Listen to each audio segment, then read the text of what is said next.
অন্যায় কাজ করাই না।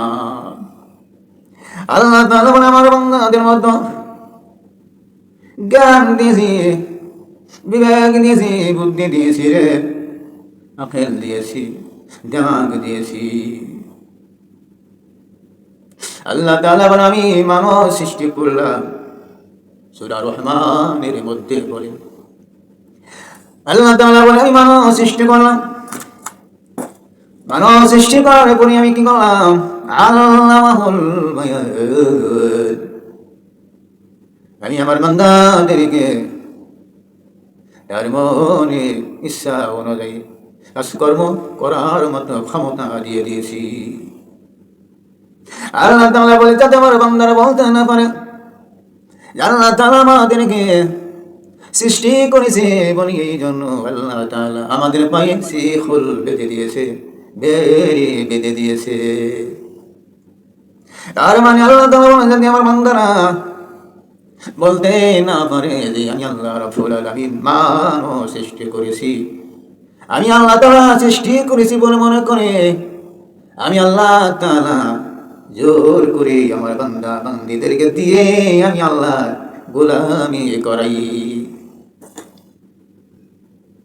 আল্লাহ তাআলা বলেন যাতে আমার বান্দারা এই কথা বলতে না পারে যে আল্লাহ তাআলা আমাদেরকে সৃষ্টি করেছে এই জন্য সে যা চাই তাই করে, আমাদেরকে তার মন মতো কর্ম করতেও বলে।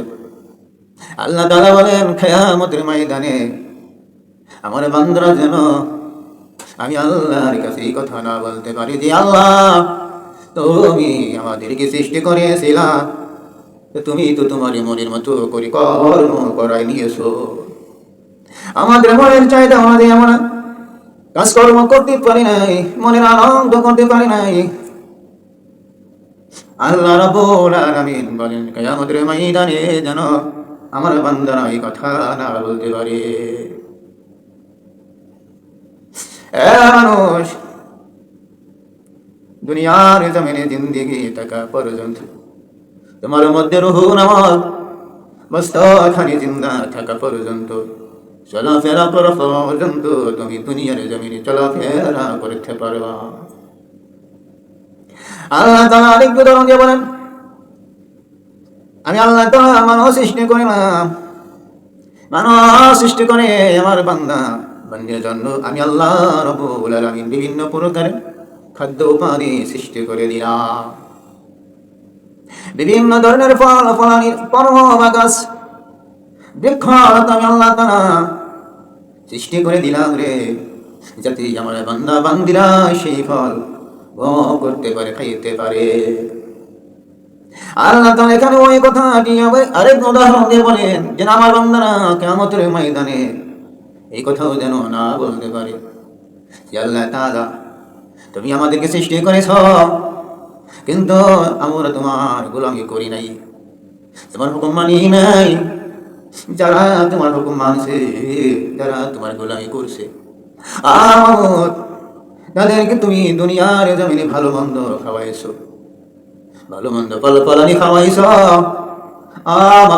আমরা তোমার গোলামি করি নাই, আমরা তোমার কথা শুনি নাই, সেই জন্য তুমি আমাদেরকে আম খাইতে দাও নাই।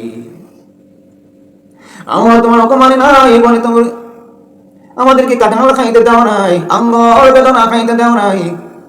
তুমি তোমার মুসলমান বান্দা বান্দীদেরকে আম খাওয়াইছাও, জাম খাওয়াইছাও, কাঁঠাল খাওয়াইছাও। আল্লাহ রাব্বুল আলামিন বলেন কিয়ামতের ময়দানে যাতে আমার কোনো বান্দা বান্দীরা আমি আল্লাহর কাছে এই কথা না বলতে পারে সেই জন্য কি করিলাম। আল্লাহ তাআলা বলেন আম গাছের আম, জাম গাছের জাম, কাঁঠাল গাছের কাঁঠাল, আঙ্গুর বেদনা, এই সমস্ত ফল-ফলানি আমার মুসলমান বান্দা বান্দীরা খাইবে, সেই সঙ্গে কাফের বেঈমান ইহুদি নাস্তিক হিন্দু বৌদ্ধ সকলে খাইবে। সুবহানাল্লাহ। আল্লাহ তাআলা এখানে এটা নিষেধ করে নাই যে যারা আমার হুকুম মানবে তারাই এই ফল ফলানি খাইবে, আর যারা আমার হুকুম মানবে না তাদেরকে খাইতে দেব না। আল্লাহ তাআলা এটা করেন নাই। আল্লাহ তাআলা এখানে বৈষম্য করেন নাই, সকলকে খাওয়ার মতো অনুমতি দিয়েছেন। কেননা ওই আল্লাহ তাআলা বলেছেন আমি মানব সৃষ্টি করেছি, মানব সৃষ্টি করার পরে আবার কি করলাম? আল্লামাহুল বায়ান। আমি মানব সৃষ্টি করে তাদেরকে আমি আল্লাহ তাআলা আল্লামাহুল বায়ান দিয়েছি। তার মানে আল্লাহ তাআলা বান্দাকে স্বাধীন মতো তার নিজ ইচ্ছা অনুযায়ী কাজকর্ম করার মতো ক্ষমতা দিয়েছে।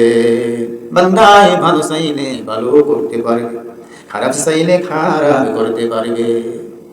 ডানে যাইতে পারবে, বামে যাইতে পারবে, সামনে যাইতে পারবে, পিছনে যাইতে পারবে, গাড়ি চালানি করতে পারবে, সোজা পথে চলতে পারবে, নামাজ পড়তে পারবে, নামাজ নাও পড়তে পারবে, রোজা রাখতে পারবে, রোজা নাও রাখতে পারবে। আল্লাহ তাআলা আমিন গার ধরে কাউকে জোর করে কাউকে দিয়ে আমার কোনো বান্দা বান্দিকে দিয়ে আমি আল্লাহ তাআলার গোলামি করাই না। আমি আল্লাহ বান্দার ইখতিয়ার অনুযায়ী, ইচ্ছা অনুযায়ী, তার নিজের খেয়াল অনুযায়ী বান্দার কাছ থেকে আমি আল্লাহ রাব্বুল আলামিন আমার কোনো বান্দা বান্দির মাধ্যমে আমি আল্লাহর প্রশংসা শুনতে পাই। ভাইয়েরা এই কথা এই জন্য বলেন, আল্লাহ তাআলা বলেন وَيَا وَالَّذِينَ أُوتُوا الْعِلْمَ الَّذِي أُنْزِلَ إِلَيْكَ مِنْ رَبِّكَ هُوَ الْحَقُّ। আল্লাহ রাব্বুল আলামিন বলেন যে আমি আল্লাহ রাব্বুল আলামিন কিয়ামতের দিন হাসরের মাঠ কায়েম করার পর যখন বান্দা বান্দির কাছ থেকে আমি আল্লাহ রাব্বুল আলামিন হিসাব নিয়ে নিব, বান্দা সারা জীবনের সঞ্চয়ের হিসাব নিয়ে নিব। ওই হিসাব নেওয়ার পরে বান্দাকে আমি আল্লাহ রাব্বুল আলামিন বান্দার আমল অনুযায়ী বান্দাকে দুইটি ফল দিব। তার মানে হইল দুইটি স্থান দিবেন, একটি হইবে জাহান্নাম, অপরটি হইবে জান্নাত। জান্নাতের মধ্যে আল্লাহ তাআলা বান্দা বান্দিরা আরাম করবে, ফুর্তি আনন্দ করবে। জাহান্নামের মধ্যে আল্লাহ পাপিষ্ঠ বান্দা গণেরা আর্তনাদ করিবে, চিৎকার করিবে, কষ্ট করিবে, শুধু নিজের আমলের বিনিময়। ভাইয়েরা আল্লাহ রাব্বুল আলামিন আমার বলেন লাকাদ জাআত রাসূলু রাব্বিনা বিল হক। আমাদের রবের প্রেরিত রাসূলগণ সত্যবাণী বলেছিল। আল্লাহ তাআলা বলেন কিয়ামতের ময়দানে আমার নাফরমান বান্দা বান্দিরা বলবে লাকাদ জাআত রাসূলু রাব্বিনা বিল হক। কাফেরে বেঈমানরা ওই হাসরের দিন বলবে যে হ্যাঁ তাআলার নবী গণেরা এসেছিল, তারা এসে আমাদের মাঝে আল্লাহ সম্পর্কে আমাদেরকে জানাইছে, আল্লাহর কোরআন সম্পর্কে জানাইছে, সত্য পথে চলার জন্য তাহার পয়গম্বর গণেরা আমাদেরকে আদেশ করেছিল, কিন্তু আমরা শুনি নাই, গালিতেরামি করে তাদের কত অমান্য করেছি।